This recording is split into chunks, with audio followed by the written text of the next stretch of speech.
Sir, good morning. Good Sir, morning si po. Jasmine sa Rappler. Okay. Sir, sir, kumusta na po kayo ngayon? Sa ngayon, hindi pa talaga masabi natin na okay. Medyo masakit pa ang sugat ko. Huwag kayong, okay naman ako. Wala nang dapat ipag-alala ang aking mga supporter na sa kaligtasan ko. Kasi okay na. Saan po, sir, yung tama po ninyo? Dito sa may puso. Sa dibdib. Oo. Sa dibdib ang tama ko. Tumagos dito sa braso ko rin. Kaya medyo kung makita nyo, namamaga pa yung braso ko. Ilan pong tama, sir? Isa? Isa lang, pero tumagos siya. Tumagos. At masakit na masakit.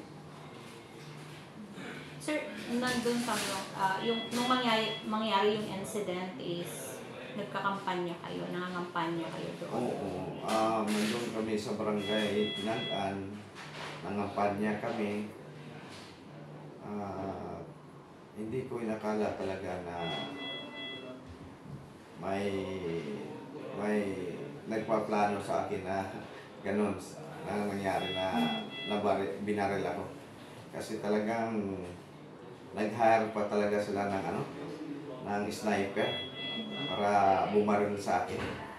Sir, before that, wala kayong na-receive ng mga death threats before that incident? Sinabihan ako ng isang tao ko na may nagsabi sa kanya na hindi daw darating na makaupo ako o matapos ang eleksyon, mamahinga daw ako. Ano yung suspecha niyo po dito sa incident na to? Was it because sa drugs or is it because doon sa sa politics pag-run natin ngayon for mayor sa Albuera? Siguro sure ako at 100% sa politics to. Kasi normal naman sa campaign period, may mga masabi tayo na pagkukulang ng mga politiko na nasa pwesto.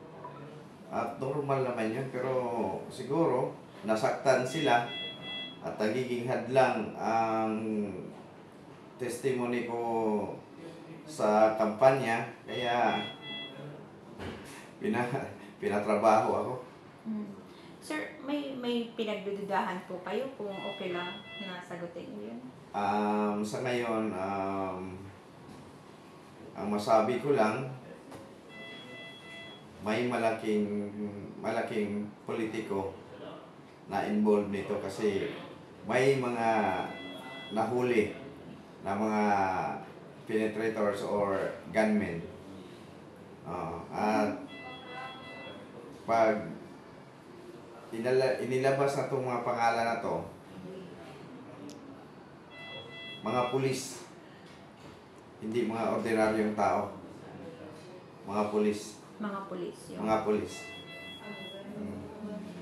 At talagang ako kay Allah na dinibless talaga dahil hindi niya hinayaan na makawala o maka-eskapo ang sniper. Isang team to, talagang pinagplanuhan at talagang inanuhan ng budget para ako ay trabahuin. So, hindi ko lang muna masabi ang mga pangalan nila kasi ongoing ang investigasyon. Sir, are we expecting na magiging bloody at medyo Hindi sa side ko, kita nyo naman na talagang patas ang ginagawa ko sa eleksyon. Natural lang siguro na na tumira tayo